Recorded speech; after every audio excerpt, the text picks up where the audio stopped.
வன்முறையை தூண்ட நினைத்தால் மதுரை மக்கள் அடித்து விரட்டுவார்கள் என முதலமைச்சர் மு.க.ஸ்டாலின் தெரிவித்துள்ளார்.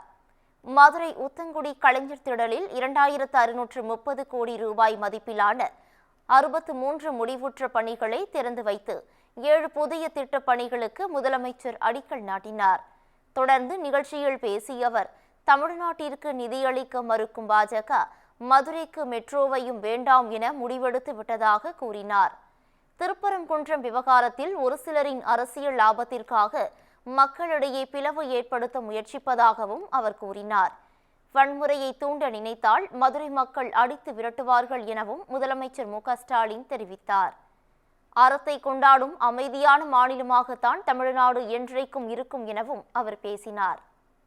சரி, இவங்க சொல்ற லாஜிக் இப்படி பார்த்தா பாஜக ஆளக்கூடிய மாநிலங்கள் இருக்கிற பாட்னா, ஆக்ரா, இந்தூர் எல்லாம் அங்க மெட்ரோ ரயிலுக்கு எப்படி ஒப்புதல் கிடைச்சது? ஏன் எங்க மதுரையில மெட்ரோ ரயில் ஓடக்கூடாதா? மதுரைக்காரங்கன்னா உங்களுக்கு இலக்காரமா போச்சா? எங்க அரசுல இன்னும் மதுரைக்கு நாங்க என்னவெல்லாம் பண்ணிருக்கோம்னு சொல்லட்டா, இன்று திறக்கப்பட்டிருக்கக்கூடிய வீரமங்கை வேலுநாச்சியார் மேம்பாலம், கோரிப்பாளையம் ஜங்ஷன்ல மேம்பாலம் கட்ட பணி நடந்துகிட்டு இருக்கு. கலவரம் போல பார்த்து என்ன சொல்லுவாங்க தெரியுமா? புடானிலே அடிச்சு விரட்டடிப்பாங்க.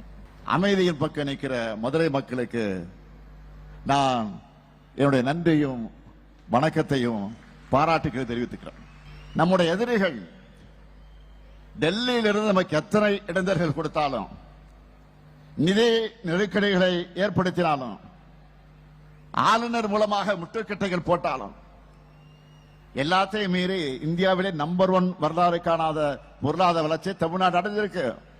நேற்று முன்தினம் நான் ஒரு ட்வீட் போட்டேன், பார்த்திருப்பீங்க, படிச்சிருப்பீங்க. மதுரைக்கு தேவை வளர்ச்சி அரசியல்.